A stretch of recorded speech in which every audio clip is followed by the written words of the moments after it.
morning, good afternoon, good evening, wherever you guys are at. I hope you're having a fantastic day. It's SoulSaint here, and I want to talk to you guys about where we are at so far. We're pretty much getting into the halfway point of the fragment event for Timit the Fool, and I wanted to kind of let you guys know some additional information as well as like my thoughts on some stuff that's come up and recently hit our table. So, with that being said, if you haven't already been aware that the tournament, and something I didn't mention before in our previous video about Timit when it came to this calendar, is the opportunity to get some extra fragments along the way, and that's even excluding I believe getting like certain tournament leaderboard type events and whatnot. So be on the lookout, man. There's at least, as far as I'm aware, if we're excluding tournament wins, we are at least able to acquire another additional 10 along the way. If memory serves me correctly, you probably could have got some from the Summer Rush, and I'm willing to bet there's going to be some that's going to be split off from the Champion Chase tournament as well.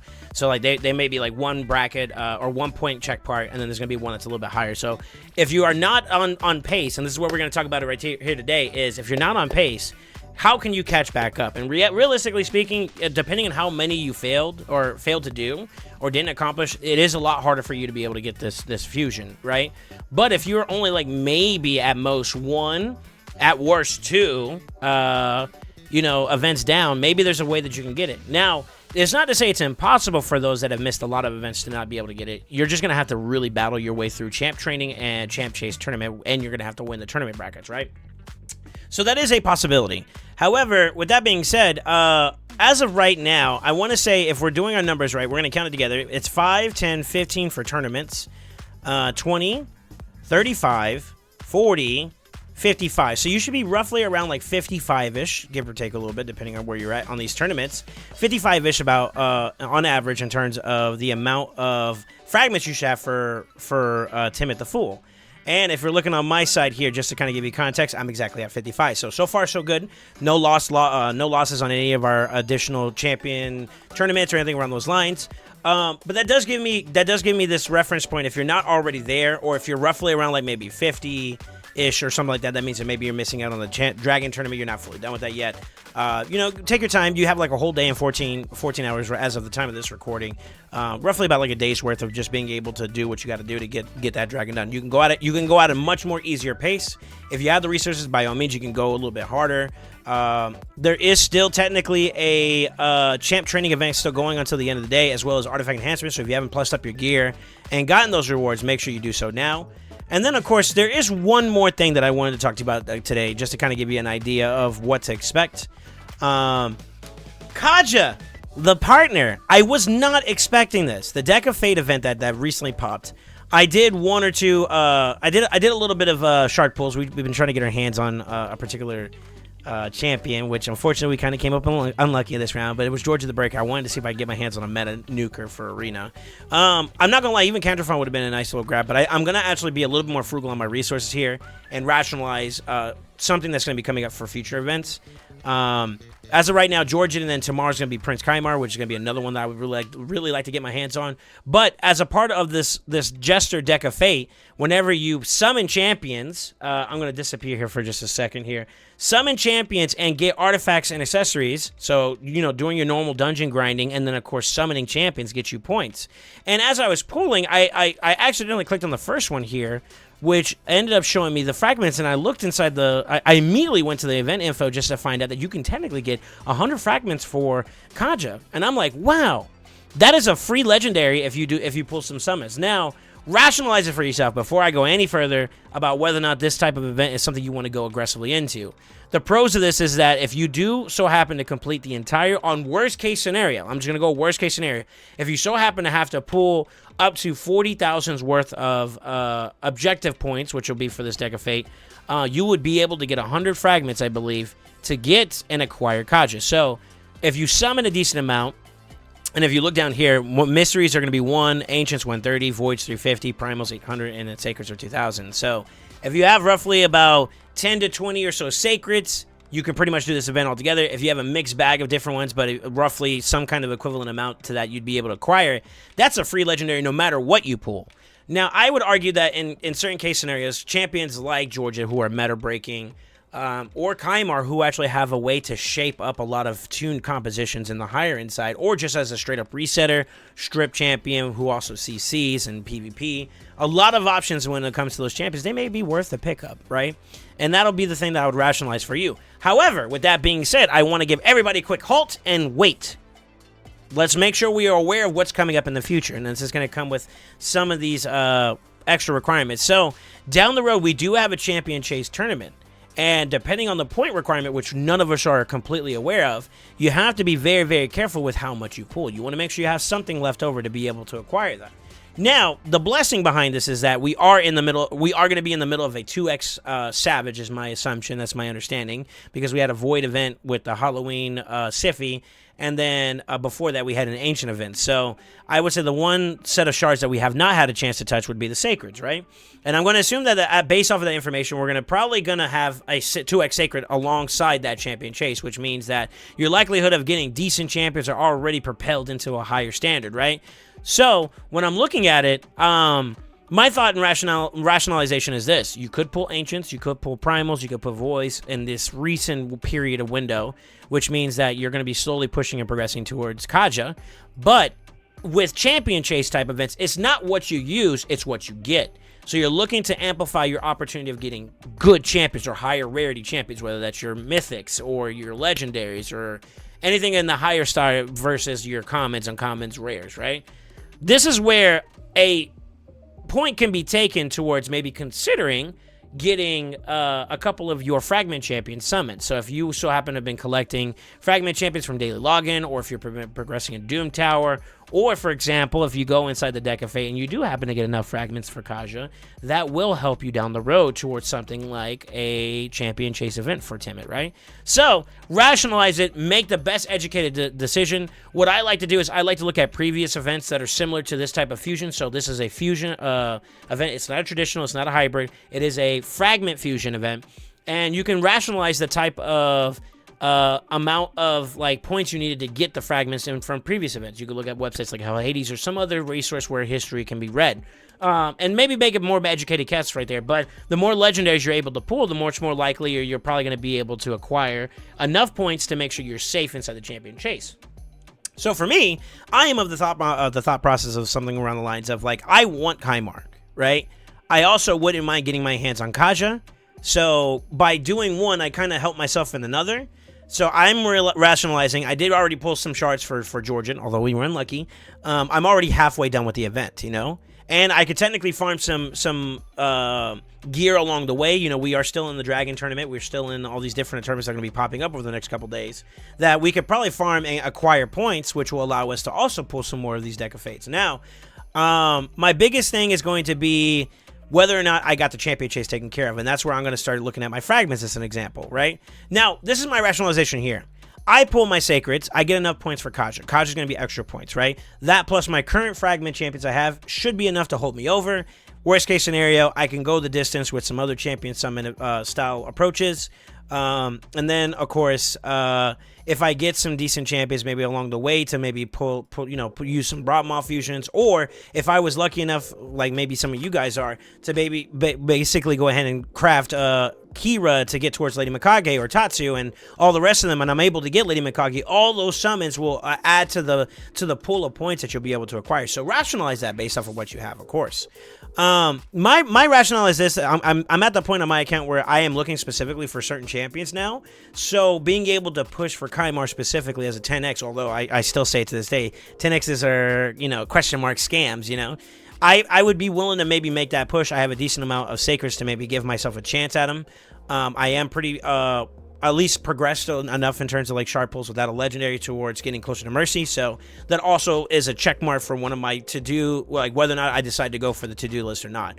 And then on top of that too, I do have some excess Ancients left over. So if I really need to go down to 0, if it really is down to the wire, I still have that opportunity. And then last but not least, I'm able to farm Ultra Nightmare on a daily basis, as well as other clan boss requirements, to get myself chances at extra shards.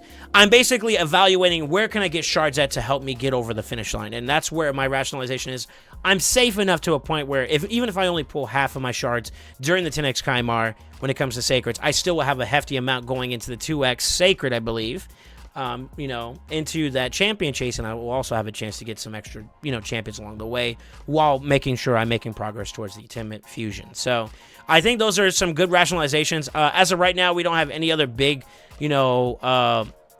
examples of things that are coming out in terms of like big events or tournaments. So We're on the same page as most of you guys when it comes to information as of right now. I'm looking forward to seeing how we pan out. How is this fusion going for you so far? I feel like for me personally, this event has been a little bit more on the easier side. So with that being said, this Jester can be either a bait to drain you of your resources or a blessing in disguise as a thank you from playing him. So I don't know how you guys would like to rationalize it. Be careful at the end of the day with your resources. If you don't have much, try to be frugal with them. If you do have an excessive amount, always try to take care of it. And with that being said, I want to look into the Deck of Fate event a little bit more aggressively. It looks like some of the things we can get in particular are the fragments, which is the big seller, I think, in terms of doing this Deck of Fate. The legendary books, which are not too bad. And then along the way, you got some energy, some gems, some brews, some chickens, and then, of course, some potions to be able to ascend your champions. Now, pretty much all of this kind of seems very lackluster in terms of value. I, in particular, don't need to worry too much about chickens because I'm able to farm them up pretty well. Energy is never a bad thing, so that's kind of a low-key W, or, you know, it's meh at the end of the day in terms of how much it takes to get, you know, the points for it. That could be your rationalization. But the Kaja, a free legendary who is partnered to the fusion that we're going for at the moment, is very, very big. And that makes these two as a duo very, very interesting because it seems like Playroom is practically giving both of them to us, and if you were prepared in some capacity, right? The Lego books along the way are also very, very big. Who doesn't have legendaries? They don't need a book. I am one of the many people who still needs a lot. I have a list of champions that I want to bring up, and as I'm acquiring more legendaries, that list gets bigger. So it's a big deal for me. Now, if you were able to flip and get lucky and get extra stuff along the way, where you get like 3 of the same rarity card in one set, you know, basically back to back, you'd be able to acquire some extra stuff. And this is where I would say it's a little bit more interesting in terms of the dynamic, in terms of like your chance at something. And remember, it's all chance at the end of the day, so go with the mindset that, you know what, even if I don't get it, am I still happy with my results? And then rationalize that based on your account's needs and wants, right? But for me, energy, never a loss. Gems, which translate to energy, or shards for that matter, never a loss. Soulstones actually have become a lot more valuable for me lately because we need to start upgrading our champion's blessing count level so that we can have more extra results from, whether that's that polymorph or that extra stats for damage. You know, we just got pretty much done with that Titan event with Sun Wukong, and getting that 4-star blessing gave me a lot of extra benefits, which now makes my build a lot more formidable. And now my Sun Wukong, if you've been paying attention to some of my fights, especially when I'm live and doing my thing, he's a hitter. He slams. So, you know, it's very valuable in that regard, right? So those results and those rewards are pretty nice. One thing I will say that is an underrated asset that I'm now becoming more and more familiar with is ores. And ores give you such a substantial chance to take a piece that may be very lackluster, or for lack of better words, just straight up garbage, and turn it into a chance. It gives you another chance at just making it something that may be formidable. I'll give it a perfect example. I had a speed boots that were like flat stat something, and they were bad substat rolls, but I got like multiple substat rolls, you know, like in the 4 areas you got, it was a legendary piece. And the 4 substats you get, I got like a quadruple or double or triple roll in some of the substats. And then I oiled it, and I got speed as the oil. I used my ore, and lo and behold, it became speed with really good defensive substats that were plussed up pretty well. It turned it from like a complete garbage piece to a phenomenal piece for my account. And that's the power of ore, right? It is a chance at the end of the day, but like it's still nevertheless a chance that you would be willing to take if you can get your hands on the resource. So very valuable. Lego books, still valuable. Epic books, depending on where you're in the account, could be valuable, or it could be a little lackluster depending on you. Same thing with foods and feast. And mythic books, believe it or not, I would say, depending on if you are someone who has gotten the acquisition of a champion that is mythic, could be a little bit more valuable for you, or it could be just something that's going to collect dust for a little bit until you do get that, right? But the soul stones, the elevated stones, like in terms of the eternal, which is going to be very, very valuable. And this is where I'm going to flip the script yet again. We have a tournament that's going to be coming up tomorrow, I believe, or within 11, 12 hours as of the time of this recording, where we're going to be able to get more results from just pulling our soul stones in general. So tune in tomorrow to my stream if you want to see what we're going to get into. I'm pretty sure a lot of the community is going to be pulling shards as well as the soul stones as well. So I'm going to be one of them. So look forward to it if you want to see it in action. Maybe we put it in a video. Like, y'all let me know what y'all think about that if y'all want to see more videos based off of shard pulls. I know a lot of people like share those experiences with others. So there's a lot of synergy behind some of these events, you know, and I actually think that it would be very, very wise for us to consider this as an option. I think that even if you were to indulge a little bit into this Deck of Fate event to get a legendary, practically guaranteed if you are able to push for 40,000, right? It does come at a cost, but that cost can be compensated back towards later down the road when you're going for your champion chase. You could pull Kaja, which will give you a decent amount of champion chase points, which will eventually help you towards getting Timit. So you're getting 2 legendaries within one event by pulling shards regardless, right? Which you're going to have to do regardless of how you look at it.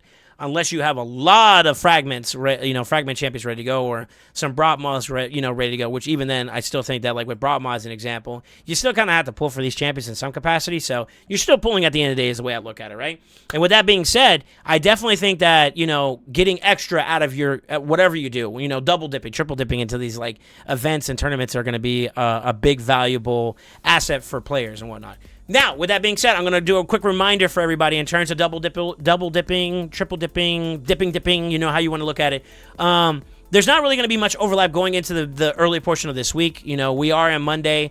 Dragon's going to be ongoing. Tuesday, Wednesday is going to pretty much be mostly downtime until you hit Wednesday, which is going to open up Ice Golem and then Artifact Enhancement 2. If you haven't already got some silver at this point and you're already done with all your tournaments, you could send into Spider with some residue or, regenerative energy.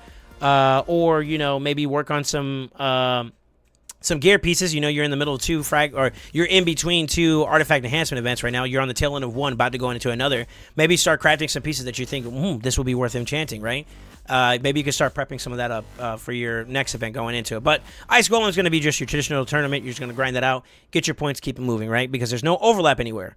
But with Saturday kind of in the flux of things, Fire Knight's going to open up with Dungeon Divers. It's going to be your one big overlap, as well as champ training, and maybe around the lines of artifact enhancement. You got some champions that you're going to want to build up and work on. This will be a great time to do so. But there's not really much overlap outside of Fire Knight and Dungeon Divers. Pretty much all of these other tournaments and events are kind of isolated. They're their own thing. They're kind of just taking care of it. I don't really believe that Ice Golem and Dungeon Divers are going to align with each other too much. But if it is towards the tail end, maybe you can squeeze some extra points by doing one to get the other. But the main one's going to be like Fire Knight and Dungeon Divers. That's going to be your biggest overlap there. In the meantime, what I would probably do, considering my circumstance, I'm probably going to just work on Ice Golem, get that taken care of, work on champ training, get that taken care of. When Champion Chase comes along the board, we're going to just kind of grind that out. And then, of course, Fire Knight, I'm going to do Dungeon Divers and Fire Knight together and get that taken care of, right? So I'm just going to kind of work on events as they come and just kind of just clean my plate, making sure I'm on top of them and just not slacking off on any of them.